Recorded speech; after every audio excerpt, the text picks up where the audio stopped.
This is my second video of the chapter number 1, Governing Ourselves, from your Dewdrop Term Book 3. In this, we will discuss about the legislature and judiciary of our country. Now, first topic is who makes law in our country. Means यहाँ पर कायदे कानून वगैरह भारत में कौन बनाता है. So the highest law making body in our country is known as the parliament. Okay, parliament or the union legislature. It has two houses, the Lok Sabha and the Rajya Sabha. Our parliament is a big rotunda, ROTUNDA, rotunda, which means a circle-like, dome-like structure. Okay, so it is present in our capital city of our country, New Delhi. ये new Delhi में हैं ये दोनों house, Lok Sabha और Rajya Sabha. Okay, the parliament consist of the president, the Lok Sabha and the Rajya Sabha. This line is very important, so please underline it. And this is also important. Parliament consist of to houses, Lok Sabha and Rajya Sabha. Lok Sabha is the lower house and Rajya Sabha is the upper house. Now Lok Sabha. Lok Sabha is also called the house of people और the lower house. Okay, Hindi, ये एक हिंदी शब्द है Lok Sabha. Lok means people and Sabha means house. Okay, तो Lok Sabha is called the house of people because its member are elected directly by the people when election takes place. Okay, हर जिले का, हर एक सिटी का एक एमपी होता है. MP, member of Parliament. Okay, like for example if we take of Jhansi, तो झांसी के इस समय प्रेजेंट में मेंबर ऑफ पार्लियामेंट जो हमारी झांसी को लोकसभा में रिप्रेजेंट करते हैं, उनका नाम है श्री अनुराग विश्वनाथ शर्मा.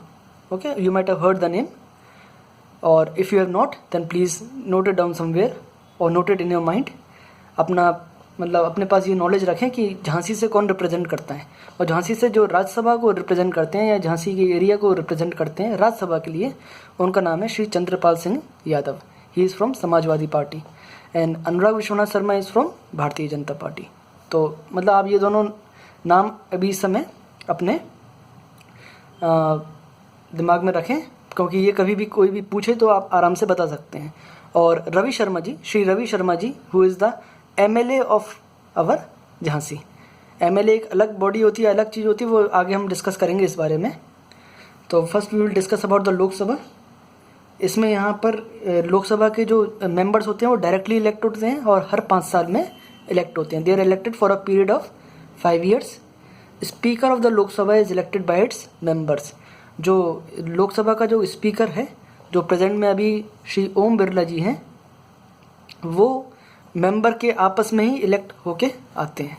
ओके, हिज और responsibility is to guide the proceedings of the Lok Sabha and even to maintain discipline among the members. उनका काम क्या होता है, please underline this.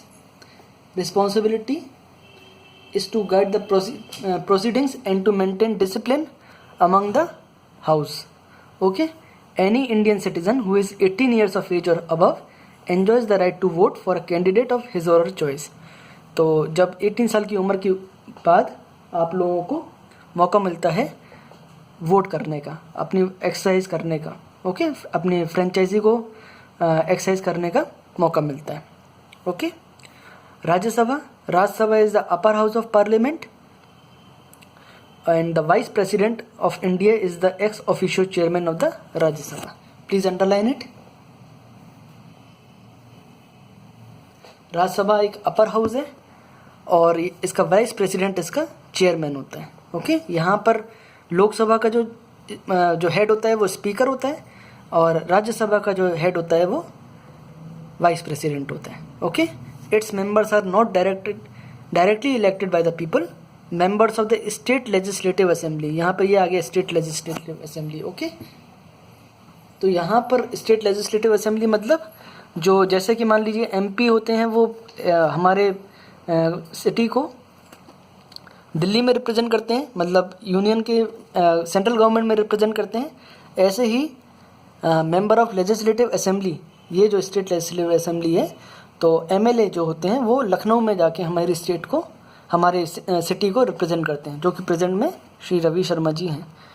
Okay, 1/3 of its member retire every 2 years and then new members come in to their place.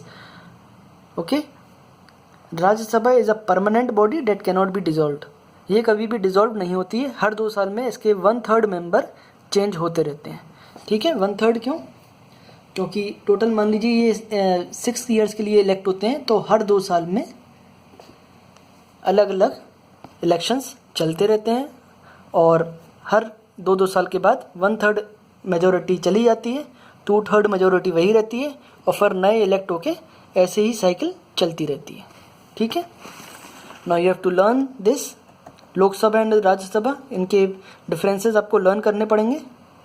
Like it is known as house of people और it is known as council of states, क्योंकि यहाँ पर राज्यों से जो चुन के आते हैं वही चुनते हैं, तो इसलिए वो राज्यसभा के हो गए। और लोकसभा में जो हम लोग डायरेक्ट इलेक्ट करते हैं, इसलिए हाउस ऑफ पीपल हो गया।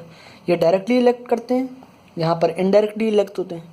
Okay, first we elect our member of legislative assembly, MLA को इलेक्ट करते हैं, फिर एमएलए जाके आगे राज्यसभा के किसी मेंबर को इलेक्ट करते हैं। तो ये एक तरह से इनडायरेक्ट हुआ। ठीक है, तो यहाँ का रास्ता है कि डायरेक्ट हम लोगों ने अनुराग विश्वनाथ शर्मा को वोट कर दिया तो वो एमपी बन गए लोकसभा के। और यहाँ पे मान लीजिए हम लोगों ने पहले रवि शर्मा जी को वोट कर दिया, फिर वो आगे जाके किसको भी वोट करें तो वो यहाँ पर इनडायरेक्ट हो गया। ठीक है, इस तरीके से समझना चाहिए। Candidate must be an Indian citizen. Candidate मतलब कौन यहाँ पर लोकसभा के लिए खड़ा हो सकता है या लोकसभा के लिए मेंबर बन सकता है, तो वो कम से कम एज उसकी 25 होनी चाहिए। यहाँ पर उसकी मिनिमम एज 30 होनी चाहिए। ठीक है, राज्यसभा के मेंबर बनने के लिए आपको 30 साल की उम्र कम से कम चाहिए, 30, और यहाँ पर कम से कम 25 चाहिए। यहाँ पर 5 years के लिए रिप्रेजेंट करते हैं, यहाँ पर 6 year के लिए सीधे सीधे रिप्रेजेंट करते हैं। ठीक है, तो जैसे चंद्रपाल सिंह यादव जी हैं झांसी के, तो वो 2014 में इलेक्ट हुए थे, तो उनका अभी कार्यकाल 2020 में ख़त्म होगा। और जो अनुराग विश्वनाथ शर्मा हैं जो लोकसभा के लिए चुने गए हैं, एमपी हैं, तो वो 2019 में भी इलेक्शंस हुए थे, तो वो अभी 2024 तक वहीं रहेंगे। ठीक है, फिर बाद में उनका इलेक्शन होगा। Okay, Lok Sabha can have a maximum of 552 members. Please, this is important. वैसे तो सभी इंपॉर्टेंट है, लेकिन ये कुछ ज़्यादा ही इंपॉर्टेंट है क्योंकि इसमें मैक्सिमम ऑफ 552 मेंबर्स होते हैं। Okay, out of this 530 and 22 members are from states and union territories. 530 state के हो गए और 22 यूनियन टेरिटरी के हो गए।